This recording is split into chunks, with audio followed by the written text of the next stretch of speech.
Alright, if you are watching this right now, you're probably one of two WoW players. Either you just boosted your character and you have no gear, or you have already leveled to 60 and you are wondering what the best possible use of your time is in the last 2 weeks before Outlands. You definitely chose the right time to look this up because TBC Pre-Patch is the most overpowered prep window WoW has ever had in my opinion. This is absolutely crazy how much stacking you can do for gold, for honor. You can get all your characters fully geared. And in this video, I'm going to show you exactly what you should be doing right now to get stacked gear, build your gold up, prepare your boosted characters, and make Outlands leveling as easy as possible right off the rip. So first things first, everyone's got those 58 boosted characters. If you boosted a character during pre-patch, this is not the time to panic quest, or you don't have to feel behind because boosted characters are actually in a really good spot. Because one, you are already high enough to do the PvP with the AV stacking. Starting your honor farming immediately is going to be an amazing advantage, and you're going to see why very soon. So keep that in mind as we go through this video, because the number one thing you should be doing in the pre-patch right now is Ultrak Valley farming for Battleground honor. It's super consistent, it's easy, and it's the fastest queues you'll ever see in a BG. I'm talking 1 minute or less queues for Ultrak Valley back to back to back.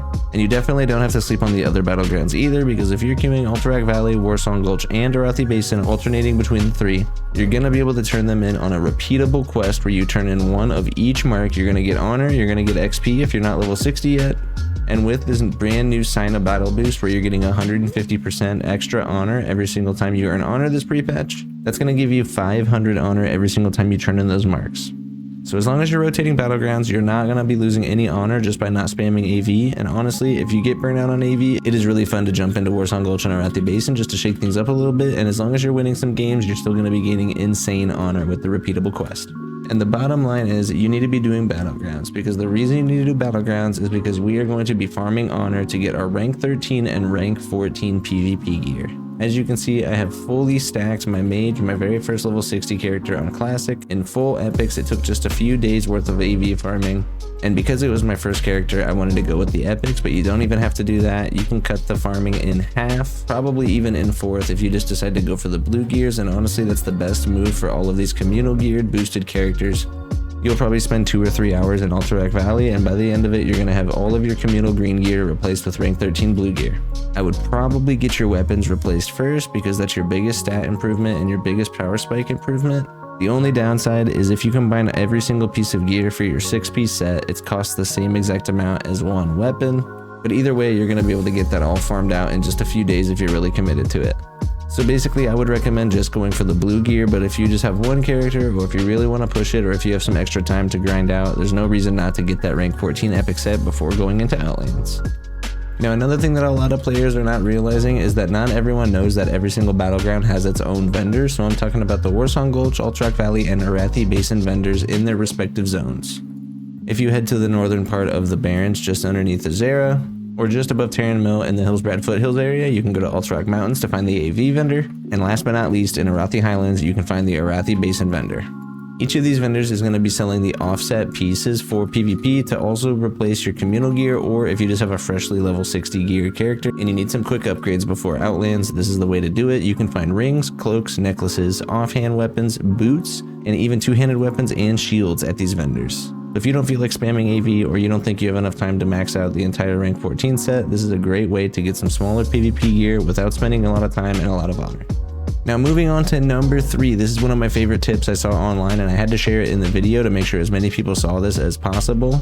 A brand new quest was added, and it's one of the most underrated items in pre-patch. Now in Winterspring, there is an NPC named Donovan Snowden that is going to start a quest chain that gives you a really high quality DPS trinket, whether you're caster or melee, and that is going to be absolutely cracked for that early TBC leveling if you are on some crappy gear, or especially if you're on a boosted character.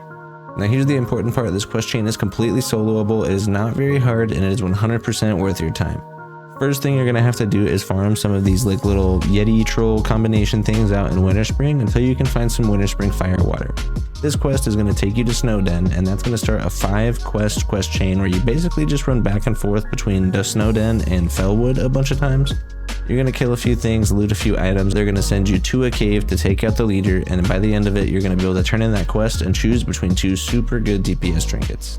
And the thing about this quest chain is that if you're on a boosted character, it's actually better because not only do you still get the gold, but you're going to get a little bit of XP and you're going to get a trinket. It's even more of an improvement than what you already have on those boosted green items. And last but not least, another thing people really tend to forget about when they hit level 60 is that there are still tons of quests around the map that you haven't completed, and those quests are straight gold mines.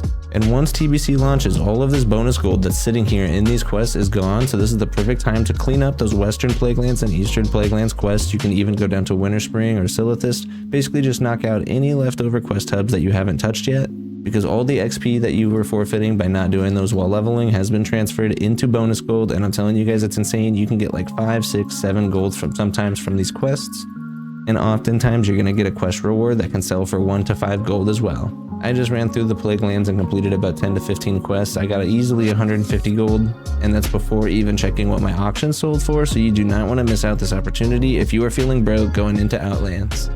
So to wrap it all up, if you're wondering what the pre-patch checklist should look like, it is this for the next 2 weeks. Farm Honor in Alterac Valley, or honestly any variation of the Battlegrounds. Don't forget about the PvP vendor upgrades around the map. Head on over to Winterspring to complete that trinket quest chain. If you are not a fully geared main, you are going to want to get your hands on this new pre-patch trinket. If you're done gearing, don't need any more trinkets, anything like that, go back and do those level 60 quests. Get as much gold as you can so the epic riding and epic flying is going to be easy to buy once Outlands comes. If you do even half of the things on this list, you are already going to be ahead of most players in TBC. If this video helped you at all, make sure you like the video, subscribe with notifications on, and drop a comment letting me know what you are prepping for TBC. Can't wait to see what you guys are maining in the comments. So good luck over the next couple weeks, guys. I'll be seeing you in Outlands. Peace out.